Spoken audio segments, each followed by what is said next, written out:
नमस्कार दोस्तों, स्वागत है आप सभी का औसम ज्ञान में। और आज इस वीडियो में हम जानेंगे कि ग्लेशियर क्या होते हैं और ये क्यों फटते हैं। और साथ ही हम इस वीडियो में भारत के और इस दुनिया के सबसे बड़े ग्लेशियर के बारे में भी बात करेंगे। दोस्तों, उत्तराखंड के चमोली जिले में ग्लेशियर फटने से भारी तबाही हुई है और लगभग 7 साल बाद उत्तराखंड में एक बार फिर से कुदरत का कहर टूटा है। चमोली के रैणी गांव के पास ग्लेशियर टूटा और जिसमें करीब 150 से ज्यादा लोग बह गए। और जिस समय ये ग्लेशियर टूटा, ये सभी लोग ऋषिगंगा पावर प्रोजेक्ट पर काम कर रहे थे। दोस्तों, पहाड़ों की ऊंची चोटियों पर सालों तक भारी मात्रा में एक ही जगह पर बर्फ जमने से ग्लेशियर बनता है। ग्लेशियर वास्तव में बर्फ की विशाल मात्रा होती है जो जमीन पर धीरे धीरे बहती है। ग्लेशियर दो तरह के होते हैं, जिसमें पहला है अल्पाइन और दूसरा है आइसिड्स। और पहाड़ों के ग्लेशियर को अल्पाइन कैटेगरी में रखा जाता है और उत्तराखंड घटना का संबंध इसी प्रकार के ग्लेशियर से है। इस तरह के ग्लेशियर ऊंचे पर्वतों के पास बनते हैं और घाटियों की ओर बहते हैं। और आपको बता दूं कि पहाड़ी ग्लेशियर ही सबसे ज्यादा खतरनाक माने जाते हैं। दोस्तों, आज हमारी पृथ्वी का 10वां हिस्सा ग्लेशियर की बर्फ से ढका हुआ है। ग्लेशियर वहाँ बनते हैं जहाँ बर्फ हर साल जमा होती रहती है और उसके बाद पिघलने लगती है। स्नोफॉल होने के बाद बर्फ दबने लगती है और उसकी डेंसिटी बढ़ती जाती है और ये हल्के क्रिस्टल से ठोस बर्फ के गोले में बदलने लगती है।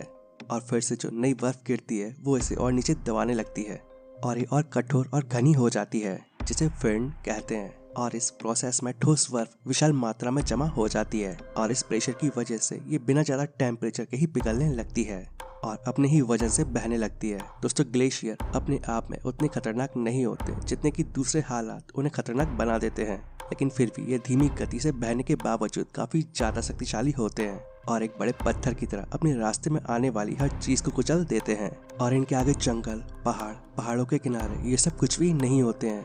और इनके साथ जब ज्यादा मात्रा में पानी होता है तो उस समय ये बहुत ही ज्यादा विनाशकारी हो जाते हैं। लेकिन ये ग्लेशियर टूटते क्यों हैं? तो आपको बता दूं कि ग्लेशियर टूटने के कई कारण हो सकते हैं, जैसे कि ग्रेविटेशनल फोर्स ग्लेशियर टूटने का एक प्रमुख कारण होता है। इसके अलावा ग्लेशियर के किनारों पर टेंशन और ग्लोबल वार्मिंग भी इसका एक कारण है।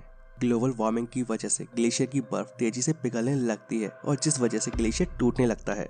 और जब ग्लेशियर का कोई टुकड़ा टूटता है तो उसे कल्विंग कहा जाता है। और ग्लेशियर टूटने के बाद उसके अंदर ड्रेनेज ब्लॉक में मौजूद पानी अपना रास्ता ढूंढ लेता है और जब ये ग्लेशियर के बीच से बहता है तो बर्फ भी तेजी से पिघलने लगती है और इस वजह से ये रास्ता काफी बड़ा हो जाता है और पानी का सैलाब आ जाता है। पानी का सैलाब आ जाने की वजह से नदियों का जलस्तर बढ़ जाता है और इस वजह से आसपास के इलाकों को भारी नुकसान झेलना पड़ता है। और आपकी जानकारी के लिए बता दूं कि छोटे मोटे ग्लेशियर अक्सर टूटते रहते हैं, लेकिन एक बड़ा ग्लेशियर 2-3 साल के अंतराल के बाद ही टूटता है और जिसके बारे में पहले से अनुमान लगाना पॉसिबल नहीं हो पाता है।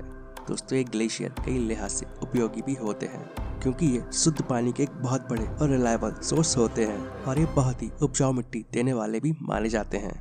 और इनकी जमाई रेत और छोटे मोटे पत्थरों से कंक्रीट और एस्फाल्ट बनता है। लेकिन सबसे ज्यादा उपयोगिता इनकी नदियों के स्रोत के तौर पर होती है, जैसे कि गंगा नदी का लीडिंग सोर्स गंगोत्री ग्लेशियर ही है, जो भारत और बांग्लादेश में साफ पानी और बिजली का मेन सोर्स है। दोस्तों, सियाचिन ग्लेशियर को दुनिया भर में सबसे ज्यादा ऊंचाई पर बने युद्ध स्थल के तौर पर जाना जाता है और Bharat Pakistan line of control के पास स्थित इस ग्लेशियर का प्राकृतिक इतिहास भी है। दोस्तों, ये भारत का सबसे बड़ा ग्लेशियर है जो ध्रुवीय इलाके से बाहर बना है।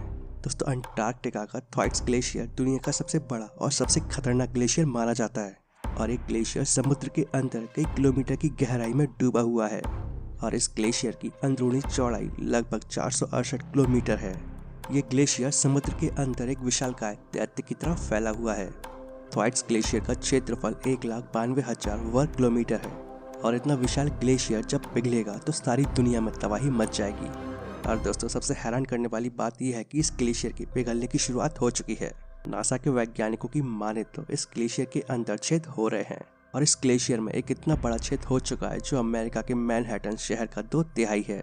और दोस्तों, अगर एक ग्लेशियर पिघल जाएगा तो दुनिया के समुद्र का स्तर 2 से 5 फीट तक बढ़ जाएगा और इस वजह से तटीय इलाके पानी में डूब जाएंगे और ऐसे में अलग अलग देशों की करोड़ों की आबादी या तो मारी जाएगी या विस्थापन का शिकार हो जाएगी। और इस ग्लेशियर के पिघलने का असर अर्थव्यवस्था पर भी पड़ेगा और महामंदी आ जाएगी। तो दोस्तों, ये वीडियो आपको कैसा लगा नीचे कमेंट करके जरूर बताएं और ऐसे ही इन्फॉर्मेटिव वीडियो सबसे पहले देखने के लिए इस चैनल को सब्सक्राइब कर बेल आइकन जरूर दबाएं, जिससे कि आपको हमारे वीडियो सबसे पहले मिले।